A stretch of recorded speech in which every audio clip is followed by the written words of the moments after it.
Hello friends, कैसे हैं आप सब। आई होप आप सब अच्छे होंगे और आपकी पढ़ाई अच्छे से चल रही होगी।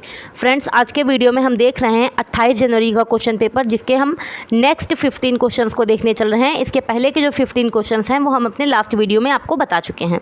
तो आइए स्टार्ट करते हैं। देखिए, CDP का पोर्शन हम पढ़ रहे हैं, ठीक है। तो आइए स्टार्ट करते हैं। क्वेश्चन नंबर 16 इसमें कह रहा है, हाशिए पर स्थित वंचित वर्ग से आने वाले विद्यार्थियों के समावेशन की मदद करने के लिए एक अध्यापिका को क्या करना चाहिए। कह रहा सभी छात्रों के बीच अपनेपन की भावना को बढ़ावा देना चाहिए, या फिर इसके आगे का हम ऑप्शंस देखते हैं। देखिए, फिर अगला कह रहा है, बी ऑप्शन कह रहा है, कक्षा के सामने उनकी कमजोरी को उजागर करना चाहिए, ये कभी नहीं करना चाहिए। उन्हें अलग से सेक्शन में पढ़ाना चाहिए, ये भी नहीं। सभी छात्रों के लिए मानकीकृत पाठ्यक्रम, ये भी नहीं। तो ए ऑप्शन तो राइट हो जाएगा। अब जरा एक्सप्लेनेशन देखिए।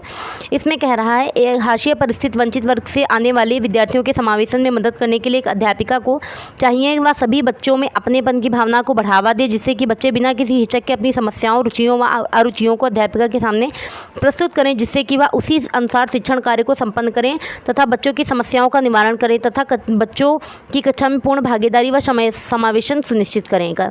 इस तरीके से ऑप्शन ए राइट हो जाएगा। अब देखते हैं क्वेश्चन नंबर 17। इसमें कह रहा है, कक्षा में एक दृष्टिबाधिता से जूझते विद्यार्थियों के समावेशन को बढ़ावा देने के लिए अध्यापिका को क्या करना चाहिए। जानकारी का मौखिक विवरण देना चाहिए, या फिर बी कह रहा है, संप्रत्यय के विवरण हेतु चार्ट दिखाना। सी कह रहा है, सांकेतिक भाषा का प्रयोग करना। डी में है, उनकी तरफ बार बार से देखना चाहिए।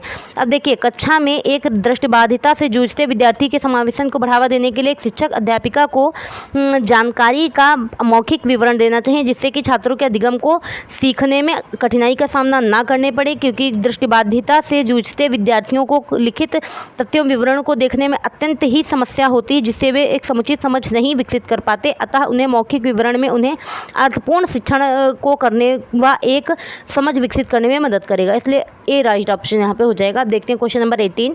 इसमें कह रहा है, एक विशिष्ट अधिगम असमर्थता पठन वैकल्य की क्या विशेषता है। तो देखिए, लिखने में जो कठिनाई होती है उसे ही हम कहते हैं पठन वैकल्य। तो यहाँ पे डिस्लेक्सिया या पठन वैकल्य जो है एक अधिगम विकलांगता का प्रकटीकरण मुख्य रूप से वाणी या लिखित भाषा के दृश्य अंकन की कठिनाइयों के रूप में होता है। अतः समस्या विशेष तौर पर मनुष्य निर्मित लेखन प्रणालियों को पढ़ने में होती है। अतः लेख के बोध में कठिनाई एक विशिष्ट अधिगम असमर्थता पठन वैकल्य एक ही विशेषता है। ठीक, अब देखते हैं हम अपना नेक्स्ट क्वेश्चन नंबर 19। इसमें कह रहा है, वंचित समूहों से आने वाले बच्चों की सहायता के लिए स्कूल में निम्नलिखित में से कौन सी सुविधा प्रदान करने की आवश्यकता है। विषयों के चयन में लचीलापन प्रदान करना, या फिर कह रहा है कक्षा के सभी बच्चों के लिए समान शैक्षिक पाठ्यक्रम लागू करना। और देखिए, और फिर कह रहा है, उन्हें किसी विशेष स्कूल में प्रवेश लेने के लिए बाध्य करना, उन्हें किसी स्कूल के अलग सेक्शन में। ये सभी गलत हो जाएंगे। ए यहाँ पर राइट ऑप्शन हो जाएगा। विषयों के चयन में लचीलापन प्रदान करना। देखिए, उनके providing flexibility in choosing the subjects, जो बच्चे सब्जेक्ट्स लेना चाहते हैं वो उन्हें दिए जाएँ, जिससे कि उनके पढ़ाई अच्छे से हो सके। अब देखिए, इसका एक्सप्लेनेशन देखते हैं। कह रहा है, वंचित समूहों से आने वाले बच्चों की सहायता के लिए स्कूलों को चाहिए कि वे विद्यार्थियों को विषयों को चयन करने में लचीलापन प्रदान करें, जिससे कि छात्र विविधता के साथ सीख सकें, क्योंकि विशिष्ट वातावरण में बच्चे स्वयं को कुंठित महसूस करते हैं। अतः उनके शिक्षण में यह आवश्यक है कि सामाजिक सांस्कृतिक पृष्ठभूमि को ध्यान में रखते हुए उनके अनुसार शिक्षण अधिगम कार्य कराया जाए।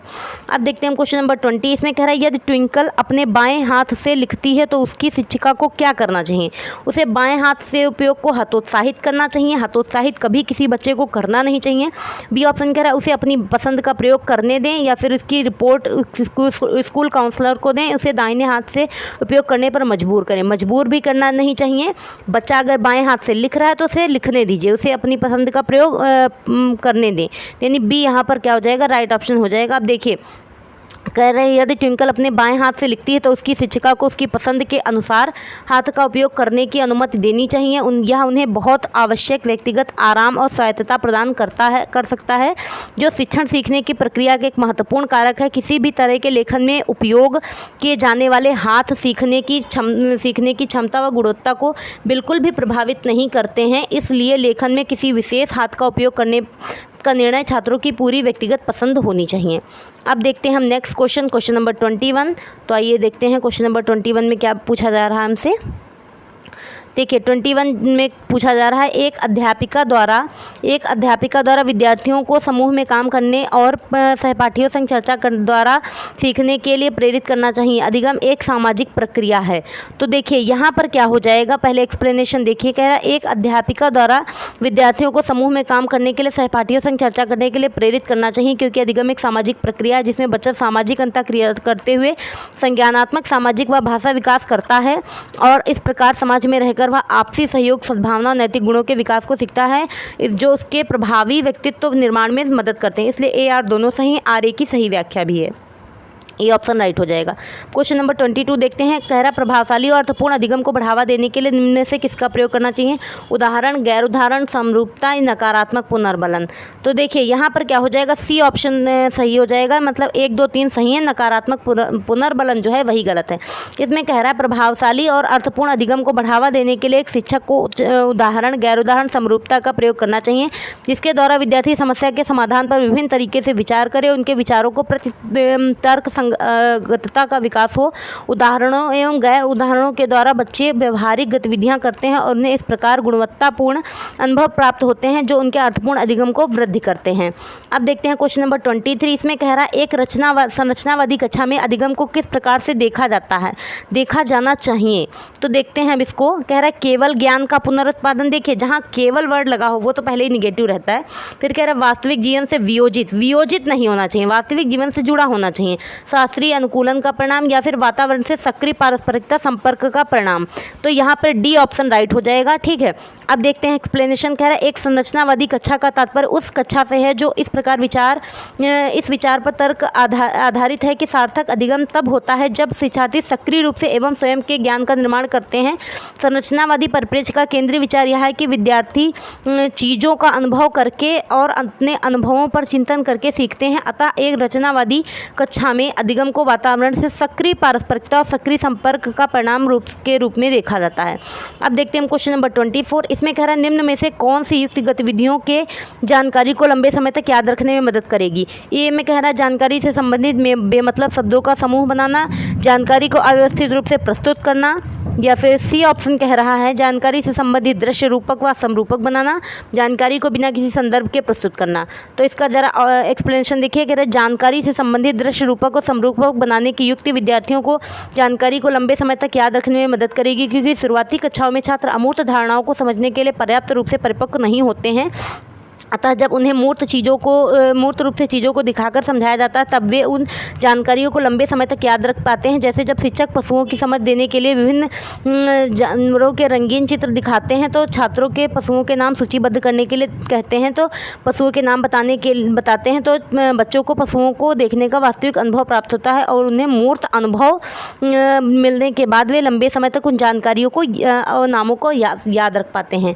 ठीक है, अब देखते हैं क्वेश्चन नंबर 25। इसमें कह रहा है यदि एक शिक्षक विद्यार्थियों में समस्या समाधान क्षमताएं विकसित करना चाहता है तो उसे निम्न में से किससे बचना चाहिए? समस्या को ठीक समझने के लिए विद्यार्थियों को प्रेरित करना, या फिर बी देखते हैं ऑप्शन क्या कह रहा है। देखिए बी ऑप्शन में कह रहा है विद्यार्थियों को समस्या के विभिन्न पहलुओं पर देखने के लिए प्रोत्साहित करना, विद्यार्थियों में व्यवस्थित कार्य करने की आदत विकसित करना, विद्यार्थियों को प्रेरित करना कि वे कार्य को कैसे भी हो जल्दी करें। तो यहाँ पर डी ऑप्शन राइट हो जाएगा। अब जरा इसका हम देखते हैं एक्सप्लेनेशन। इसमें कह रहा है यदि एक शिक्षक विद्यार्थियों में समस्या समाधान क्षमताएं विकसित करना चाहता है तो उसे विद्यार्थियों को जल्दी से कैसे भी कार्य करने के लिए प्रेरित करने से बचना चाहिए, क्योंकि इस प्रक्रिया में छात्र कार्य को पूर्ण करने की इच्छा से कार्य नहीं करते, अपितु उनका उद्देश्य कार्य को निपटाना हो जाता है, जो कि उन पर नकारात्मक प्रभाव डालता था। शिक्षक को चाहिए वे छात्रों में निम्न आदतों का विकास करें। क्या क्या देखिए आदतों का विकास करना होता है। कह रहे समस्या को ठीक से समझने के लिए विद्यार्थियों को प्रेरित करें, विद्यार्थियों को समस्या के विभिन्न पहलुओं को देखने के लिए प्रोत्साहित करें, विद्यार्थियों में व्यवस्थित कार्य करने की आदत विकसित करें। अब देखते हैं क्वेश्चन नंबर 26। इसमें कह रहा है विद्यार्थियों की त्रुटियों के संबंध में अध्यापिका को नकारात्मक पुनर्बलन द्वारा त्रुटियों को कम करना चाहिए, दंड द्वारा त्रुटियों को कम करना चाहिए, या फिर फिर सी कह रहा है उन अधिगम त्रुटियों को खोजना चाहिए जिनकी वजह से त्रुटियां हुई हैं। यही सी ऑप्शन राइट हो जाएगा। और त्रुटियों की उपेक्षा करनी चाहिए, ये भी नहीं है। तो अब देखते हैं इसका एक्सप्लेनेशन। कह रहा इसका एक्सप्लेनेशन है विद्यार्थियों की त्रुटियों के संबंध में अध्यापिका को उन अधिगम कमियों को खोजना चाहिए जिनकी वजह से त्रुटियां हुई हैं, जिससे कि उन कमियों को उपचारात्मक कार्यवाही करते हुए विद्यार्थियों की त्रुटियों में कमी किया जा सके। अब देखते हैं क्वेश्चन नंबर 27। इसमें कह रहा है संज्ञान और भावनाएं हैं एक दूसरे से स्वतंत्र, एक दूसरे से कभी कभार ही संबंधित, एक दूसरे से परस्पर संबंधित। यही सी ऑप्शन यहाँ पे राइट हो जाएगा, एक दूसरे से परस्पर संबंधित है। तो इसका एक्सप्लेनेशन देखिए, भावना एक मानसिक स्थिति है जो भय, क्रोध, प्रेम आदि से जुड़ी होती है। संज्ञान अनुभवों और इंद्रियों के माध्यम से ज्ञान की प्राप्त करने की प्रक्रिया है। संज्ञान बताता है कि मानसिक प्रक्रियाएं अर्थात सीखने, याद करने, समस्या को सुलझाने और जन्म से लेकर वयस्क होने तक की सोच कैसे विकसित होती है। भावनाओं को सकारात्मक भावों, नकारात्मक भावों और तनावपूर्ण स्थिति के लिए अवांछित प्रतिक्रियाओं के रूप में अनुभव किया जाता है। ये अक्सर निर्णय लेने की क्षमता अर्थात संज्ञान को प्रभावित करती हैं। अतः निष्कर्ष के रूप में हम कह सकते हैं संज्ञान और भावनाएं एक दूसरे से परस्पर संबंधित हैं। अब देखते हैं क्वेश्चन नंबर 28। इसमें कह रहा है एक विद्यार्थी जो बार बार मिलने और असफलताओं का कारण उनकी योग्यता की कमी को मानता है, उसमें कौन सा भाव पैदा हो गया? उच्च आत्मसम्मान, अधिगम निस्सहायता या फिर सकारात्मक आत्मसम्मान, आत्म प्रभावकारिता में वृद्धि। देखिए अधिगम निस्सहायता, लर्नड हेल्पनेस उसके अंदर आ गई है, जिसकी वजह से अधिगम निस्सहायता वो समझ रहा है।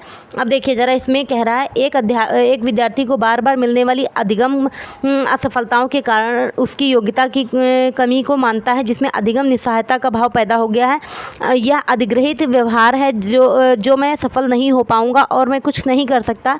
इन सभी विचारों की उत्पत्ति के कारण ही विद्यार्थी को निरंतर विफलता और खराब प्रदर्शन की ओर ले जाता है। इसमें एक बच्चा व्यवहार को प्राप्त कर लेता है जिसमें वह मान लेता है कि वह अपने कार्यों में सफल नहीं होगा। अब देखते हैं क्वेश्चन नंबर 29। इसमें कह रहा है राष्ट्रीय शिक्षा नीति 2020 ने किस पर जोर दिया है? बहुविषयकता शिक्षा, कठोर पाठ्यक्रम, योगात्मक आकलन, परीक्षा केंद्रित शिक्षा शास्त्र।